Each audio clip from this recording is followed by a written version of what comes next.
So next topic, we wanted to talk about anti-blackness within Muslim communities, the Desi community in general. And I think it was called out earlier, like last week, by the same user and a few others as well. I think that anti-blackness and racism kind of permeates the Desi South Asian community quite a bit. And, you know, both of us being Desis, I think we can probably speak to that. Yes, I talked about like little bits of it before in the other video. Mm-hmm. He's done a video on why we shouldn't be silent on the George Floyd case and talks about anti-blackness in general in the Asian community and the Desi community. Mm-hmm. He acknowledges that he can't speak for what it's like to be black in America, but he knows how Asians have spoken about black people. Yeah.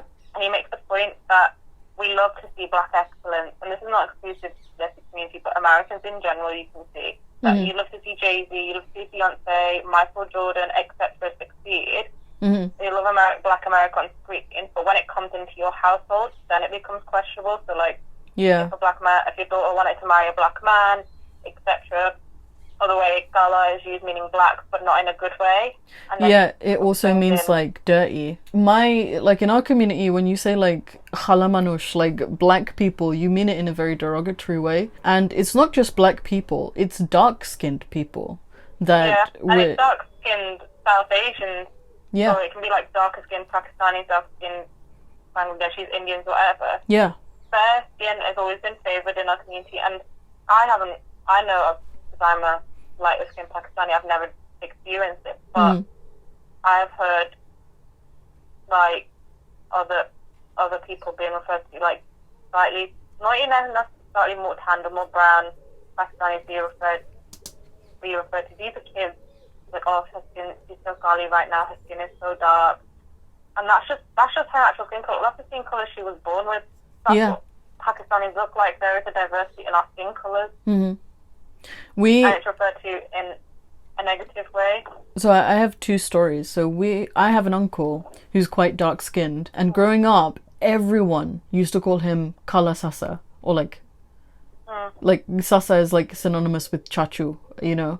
Like we just used to call him Black Uncle because that was his identifying characteristic, and he used to get very, very upset by it. But you know, when you're a kid, you don't really mean it in an offensive way. You just like identify. You don't really understand it as a child. Yeah. So he got really upset, and you just meant to call me Major Sasa or like Middle Sasa. You're not meant to call me Kala Sasa. And I never really delved into it because, to be fair, he's kind of a little shit now that I know him. But when I was a kid, I was really scared of him. So we just sort of went along with it, and we didn't really question it. It wasn't until I got a little older, and like one of my cousins, she's quite dark skinned. It didn't help also that her mother is divorced, which is a whole other issue in our community that like divorcees are looked down on, but that's a whole other issue. But it kind of added to injury because she was dark skinned, and people would always say, oh, she's never going to get married, she's never going to find a husband, her skin is so dark. And you know, she did a lot of things to her skin to try and lighten it. Like she did chemical peels, she did skin bleaching, all kinds of stuff. It was really, really disappointing because at some point, like we all know by now, my dad's a psycho and he wanted to marry her. We're not going to get into it. He wanted to marry one of my cousins, and I was outraged because my cousin's only like 3 years older than me, and also she's my cousin. She was my best friend at the time. She turned out not to be such a great friend, but we're not going to get into that. But she was my best friend at the time, and I was like, Dad, you can't marry my cousin. And he was like, why not? It's not like anybody else is going to marry her. And I was like, wow. And he was like, oh, you know, her parents are divorced, she's got black skin, no one's going to marry her. And she's good with kids. And I was like, okay, you're not helping yourself here. And that created a whole other series of events, but we're not going to get into that. But like that very much exists, and she actually ended up marrying a Nigerian. You know, her parents were fine with it. She was fine with it. But there were so many rumors around that whole thing. Like people like, oh, she's definitely pregnant, or oh, she's definitely dating him and she can't get out of it. Like stuff like that. When I was there for the whole thing. It wasn't her choice. I was there for the whole thing. I was there for the nikah, I was there for the mendi, I was there for like 2 or 3 weeks. Okay, she did not know this man. She got a fully arranged marriage in a completely Islamic way, and it was fucking terrifying. That was when I decided, like, I'm never getting an arranged marriage. That was the day. This was in 2016. It was so scary and so weird and so creepy to me. I did not want to do it. I was still Muslim at the time, but that was when I decided, like, I'm never getting married. This is fucked up. Also, because she's Bengali and he's Nigerian, they're like a foot. He's like a foot taller than her. Oh. She looks like a child next to him. But anyway, those are my, like, personal stories. But to talk about that, I don't really know where this love for fair skin comes from, and where this, like, pure distaste for blackness comes from. I found this, like, it was a very few days ago, on Instagram, someone else had shared it. Yeah. And it was like how your harmless whitening cream is fueling racism. It's from an Instagram account called Feministan _ like a Pakistani-based feminist from Pakistan. And it goes from like, so why are you using the whitening creams and products in the first place? And it comes from colonialism, because we think white people are the best, they're superior than them, the epitome of beauty, and that civility and sophistication, which is why we have Eurocentric beauty standards, and that puts white skin on a pedestal, and that happens all across Asia. You can see that even in sort of Korean societies as well. It's because there's the whole, it's all like white skin is superior because they get better opportunities in life. It's respectful, it's like a pureness, good to belong, being beautiful. Yeah. And the media feeds these notions, especially with these huge Bollywood actresses in sort of advertising for these creams and endorsing them. I think that also, to an extent, I think that, blackness is associated with being dirty. We've covered this. Yeah. But also, I think that, you know how when you learn about history here in the UK, we talk about the Victorians and how they valued, like, the blue veiny look, where they were pale and all of that. I think that in Asia, there's a lot of focus on that right now, because they're currently going through their, like, Victorian period, and someone who doesn't see the sun and isn't working out in the fields is gonna have fairer skin, and it's associated with, like, wealth and beauty and things like that. And I think that those kind of stigmas are what's carried through, especially with, like, immigrant families who move to the US and move to the UK, that when you see someone with dark skin, you immediately, or for them, like, obviously I try not to generalize, but for the sake of having a conversation, I think that sometimes when they see people who have darker skin, that is where their mind goes into this rigid sort of stigma and colorism. Sort of racism, but some people will realize it, but some people won't realize this sort of internalized racism that they have. Once they then realize it, or it's called out upon them, and they choose to stick with it, then that's on them. Yeah, because, like, even within my family, there are quite progressive people within my family, but they will still make, like, quite covert racist statements. Like, I think one time I was arguing with one of my uncles, because, again, it was about arranged marriage. Surprise, surprise. Yeah. But I was like, I don't think I want to marry a Bengali. And he got very defensive about it. He's like, why not? And I was like, oh, just because I don't think I would click with them, and I think that having some space from this kind of culture would be a good thing for me. And he goes, well, you're clearly anti-Bengali. Like, why wouldn't you want to marry a Bengali? And I was like, okay, no, I'm not. And he was like, well, if you marry a black guy, then this will happen. If you marry a white guy, then this will happen. Yeah. And it's just like this. It's now that I'm hearing myself say it, it's not very covert.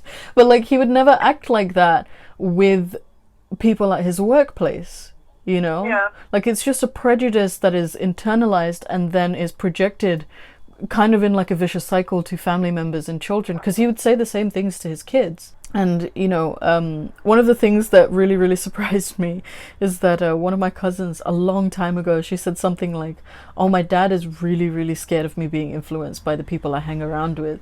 And I immediately went, you don't hang around with black people, because that's what he was scared of. Yeah. And it was because, like, I had a problem with it. And she looked at me like, whoa. And I was like, no, that's not what I meant. She was like, no, it's actually not because I hang around with black people. It's because I hang around with a lot of white girls, and he's scared that I'm going to pick up white culture. Oh. It was really bad. I had to really like Yeah. search my soul that day. Oh no. It is really like that sort of attitude that being lighter skinned is better when that's what really permeates our communities. Yeah. And the last sort of slide on this post talks about like the ways people are punished in our communities for having darker skin. Mm-hmm. Is that the darker the skin colour, the more dangerous and or inferior the person is, which we've talked about. Again, wish their culture insults and feeling sorry for a dark skinned woman because no one wants to marry them. Mm-hmm. And that's very prevalent in like my grandma, which is like Star Plus, like when we were kids on repeat, you know, whenever you go over in summer holidays, we would be watching Star Plus inevitably. And at one point I did get sucked into the dramas, because you kind of do after a while. Yeah, you do. But there's a trend you significantly noticed, but one I kind of just was thinking about today while I was thinking about this video. There was one drama where one of the sister-in-laws was fair skinned and the other one was darker skinned. And the darker skinned woman was always portrayed as more angry, as like the bad sister-in-law compared to the lighter skinned one. And that's sort of, again, in these sort of dramas, that's how they are portrayed as, really. It's really unfortunate, and I think that we do need to start talking about it. And I think why skin lightening creams really got brought up recently was because these Bollywood actresses were posting about Black Lives Matter and etc. and sharing these posts. While at the same time endorsing these creams. These lightening creams. Yeah. And this thread on Twitter goes, it's not that their views can't change or they shouldn't speak up for what they want, but we're talking about how their activism is selective and performative, especially when they're sort of propagating this colorist attitude in their own country. Yeah. They could, if they, again, speak out about Black Lives Matter, but also challenge these skin lightening creams. Why are you advertising them? What are the racist attitudes for them in your own country? That's a way for you to tackle anti-blackness. I think for a long time, these kinds of conversations weren't being had, and they're particularly pertinent now, with racism being, you know, something that needs to be talked about. Myself, I wanted to address this for a while, but for a very long time, it was very difficult to be able to put all the disclaimers in and make it mildly entertaining to watch. But since entertainment isn't my focus right now, it's just purely activism, I really do want to bring up this issue and I want to talk about it more. My particular gripe was with talking about it in regards to the Muslim community and how they treat, for example, white converts as opposed to black converts.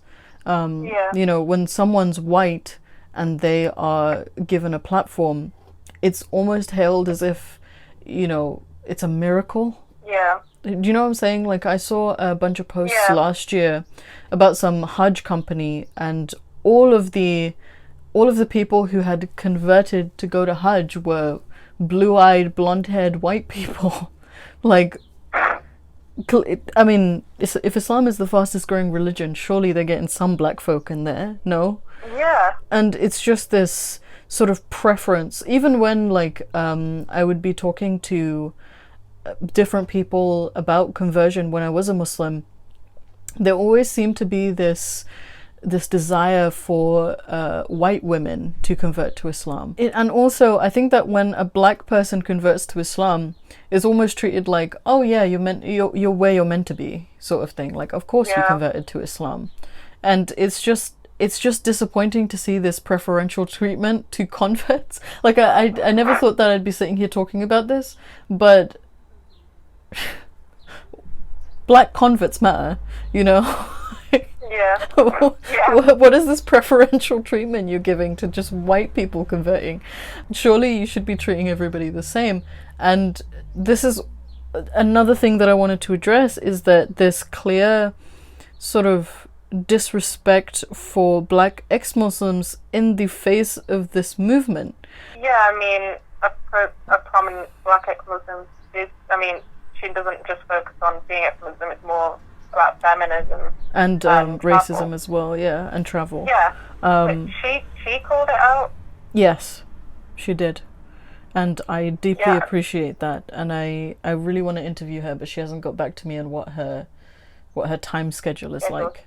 Yeah, but I'm just looking through the replies to that tweet Yeah. that you said about us doing this video. No, there's another one that just says, I'm a dark-skinned South Asian and I always get racism in the Desi community. Yeah. And then there's another one from, it's Zainab, who goes, she's like really glad to address the issue because she's been raised in a colourist and anti-black society. Yeah. And been told to be wary about passing them on the street, but she's personally like butted heads with her nanny because of innate racism and colorism. Yeah. She challenged it, and then her grandma says to her, would you really marry a black man? I think he's attractive. Again, these are the attitudes that do exist. I'm not saying every family is like that, but it is a predominant attitude. Yeah. Yeah. And this kind of otherizing really needs to stop. Yeah. And I guess to an extent you could make excuses and say that, you know, this older generation, before they immigrated, they lived in a society that was completely one race. They didn't have black people, they didn't have people of other races, and... But even then, if they didn't have other races, they had other reasons to be prejudiced against another group, whether this be a Muslim minority in the country or another religious minority in the country. Yeah. Yeah. And I think it's really important. The same attitudes there, it's just a different group. Yeah, I agree. And I think it's really important to understand that minorities are so often scapegoated. In you know, they're slighted and scapegoated. You know, Jews have been going through it for thousands of years now. It's not even worth bringing up. That's how commonplace it was for that to happen. We need... And the Ahmadi community and Christians in Pakistan. Again, there's an other in every... We need country. To be sympathetic to minority struggles. And, like, don't get me wrong, I understand your, you know, some of yours need to look into the matter to see if it's a real issue. I fully understand that. But at the same time, being dismissive is truly disheartening. And I just wish that people would stop doing that.